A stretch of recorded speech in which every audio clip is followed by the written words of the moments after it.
सभी दोस्तों को सलाम नमस्कार। और आइए मैं आज आपके साथ फिर शेयर करने जा रहा हूँ MCQs ऑफ 20th जून 2021। पहला question, who is the recipient of this year's land for life award of the UN।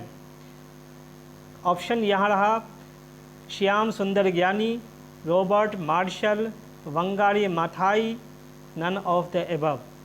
तो आंसर होगा श्याम सुंदर ज्ञानी। श्याम सुंदर ज्ञानी को फैमिलियल फॉरेस्ट्री के कॉन्सेप्ट के लिए UNCCD द्वारा ये अवार्ड दिया गया है। दूसरा question, which Indian state will apply population norms to all government scheme. Option है असम, वेस्ट बंगाल, उड़ीसा, तमिलनाडु। इसका आंसर होगा असम।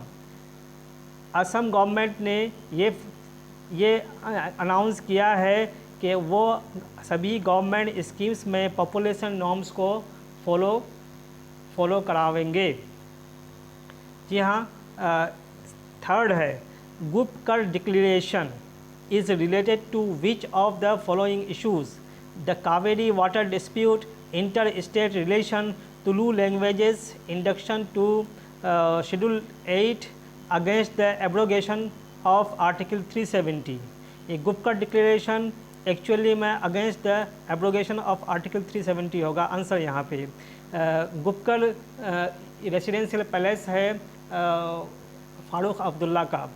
जी हाँ, कि वहाँ पर एक 5 अगस्त 2019 में जब सेंट्रल गवर्नमेंट ने जम्मू कश्मीर के स्टेटहुड को छीन लिया और फिर आर्टिकल 370 का एब्रोगेशन कर लिया गया, तो ऐसी स्थिति में यहाँ पर ऑल पार्टी मीटिंग हुई जहाँ पर ये रिजोल्यूशन लिया गया कि गवर्नमेंट से डिमांड किया जाएगा स्टेटहुड के लिए और आर्टिकल 370 को बहाल करने के लिए।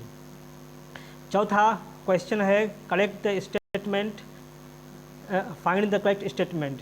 Under the land pooling policy, land owners with any size of land is identified areas may register and express their willingness to participate in the process।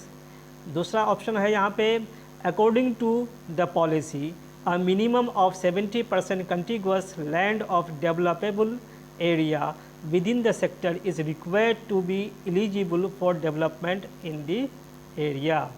Actually ये land pooling policy Delhi government ने उसका draft policy को publish किया है। इसके आलोक में ये दोनों पॉइंट्स आए हैं। यहाँ पर दोनों के आंसर पर विचार करेंगे तो यहाँ पर दोनों आंसर सही है, यानी कि both are correct. Next question है आपके सामने कि the child welfare committee deals with a quasi-judiciary body constituted as per the Juvenile Justice, Care and Protection of Children Act। दूसरा है a committee for newborn babies। only one, only two, both are correct, none of the above। Child welfare committee actually ये quasi judiciary body है जो constitute किया गया है as per the juvenile justice act and care and protection of children. Answer होगा only one, एक number answer. जी हाँ, the green tribunal has issued directions to which state for the restoration of Najafgarh lake. Delhi, Haryana, only one, only two, both are correct, none of the above. Actually में NGT ने जो issue किया है directions दोनों government को किया है, इसलिए यहाँ पर बोथ आर करेक्ट होगा कि भाई आप नजफगढ़ लेक के रेस्टोरेशन के लिए आप क्या कर रहे हैं और आपको क्या करना चाहिए। या 7 नंबर क्वेश्चन है, Mekedatu dam project. Mekedatu dam project कहाँ पर है, किस नदी पर है? तो कावेरी इन तमिलनाडु, कावेरी इन कर्नाटका, महानदा के महानदी इन उड़ीसा, पेरियार इन तमिलनाडु।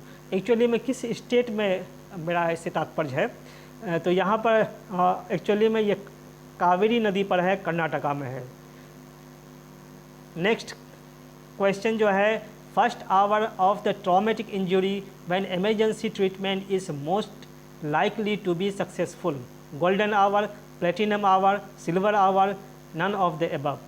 यहाँ पर आंसर होगा गोल्डन आवर, यानी कि जब एक्सीडेंट होता है तो एक्सीडेंट के 1 घंटे के अंदर अगर उस व्यक्ति का इलाज हो जाता है तो वो उसके बचने की संभावना ज़्यादा रहती है।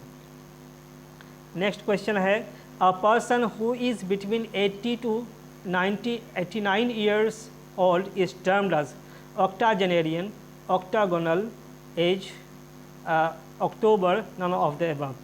एक्चुअली में मैंने इस वर्ड को वहाँ से लिया है कि माननीय प्रधानमंत्री जी ने ऑल पार्टी मीटिंग बुलाई है जम्मू कश्मीर के नेताओं की, और ये वर्ड जो आया था फारूक अब्दुल्ला साहब की, जिनकी उम्र 80 से ज़्यादा है। जी हाँ, Dushanbe is the capital of which country? 10 number question.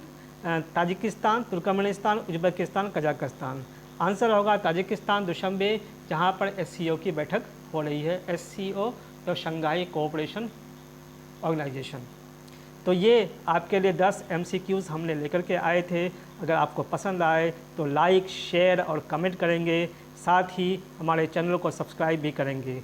और ज़्यादा जानकारी के लिए और PDF के लिए आप हमारे टेलीग्राम को ज्वाइन कर सकते हैं। इस तरह से वॉच करने के लिए धन्यवाद। Thanks for watching. कल हम फिर आपके सामने आएंगे। एक बार फिर से धन्यवाद।